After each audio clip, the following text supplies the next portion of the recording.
আমি সর্বপ্রথম শুকরিয়া আদায় করছি মহান রব্বুল আলমিনের দরবারে।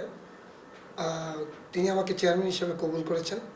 পাশাপাশি আমি ধন্যবাদ জানাচ্ছি আমাদের দক্ষিণবঙ্গের উন্নয়নের উপকার আমার পিতা মরহুম এস এম মাহফুজুর রহমানের অভিভাবক ছিলেন, আমাদের রাজনৈতিক অভিভাবক জননেতা জনাব শেখ হেলালুদ্দিন মহোদয়কে ধন্যবাদ জানাচ্ছি।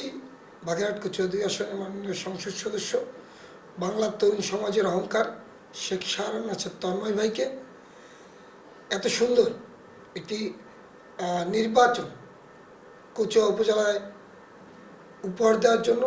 পাশাপাশি ধন্যবাদ জানাচ্ছি নির্বাচন কমিশনকে, ধন্যবাদ জানাচ্ছি দায়িত্বরত সকল প্রশাসনিক কর্মকর্তাকে, ধন্যবাদ জানাচ্ছি মিডিয়ার সকল ভাইদের যারা সার্বক্ষণিক এই কচুয়ার নির্বাচনকে পর্যবেক্ষণ করে এবং আইন শৃঙ্খলা পরিস্থিতি নিয়ন্ত্রণ করে একটি সুন্দর নির্বাচন উপহার দিয়েছে।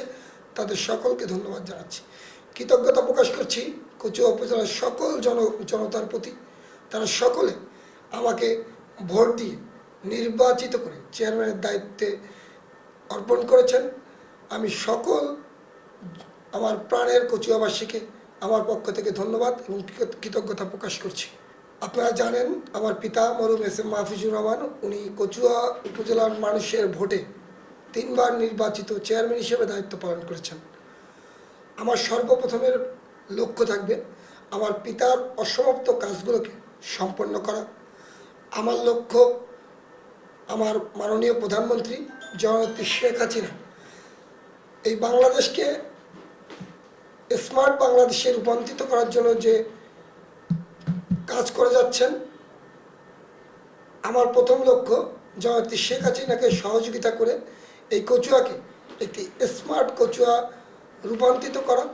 পাশাপাশি জননেতা জনাব শেখ হেলালুদ্দিন মহোদয় এবং শেখ তন্ময় ভাইয়ের নির্দেশে এবং তাদের যে উন্নয়ন সহযোগিতা এই কচুয়ার বুকেতে আসবে, এই উন্নয়ন সহযোগিতাগুলো কচুয়াবাসী দ্বার প্রান্তে পৌঁছে দেওয়ার লক্ষ্যেই কাজ করব এবং তরুণ প্রজন্মকে কর্মসংস্থান দেওয়ার লক্ষ্যে এই কচুয়া উপজেলার সকল মানুষকে একটি সুন্দর আইন শৃঙ্খলা নিয়ন্ত্রণ করে তাদেরকে শান্তিতে বসবাস করার মতো একটি কচুয়া উপজেলা গড়ে তুলব। কচুয়ার মাদক সন্ত্রাস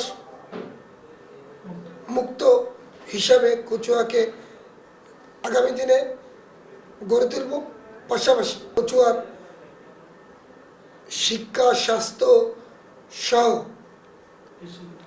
যত ধরনের সমস্যাগুলো আছে আমি এইগুলো ব্যাপকভাবে চেষ্টা করব উন্নয়ন করার কৃষিক্ষেত্রে এবং আমাদের নতুন প্রজন্মকে উদ্যোক্তা হিসাবে যাতে এই কচুয়াতে আরও নতুন নতুন উদ্যোক্তা তৈরি হয়ে বেকার সমস্যা দূর করতে পারি।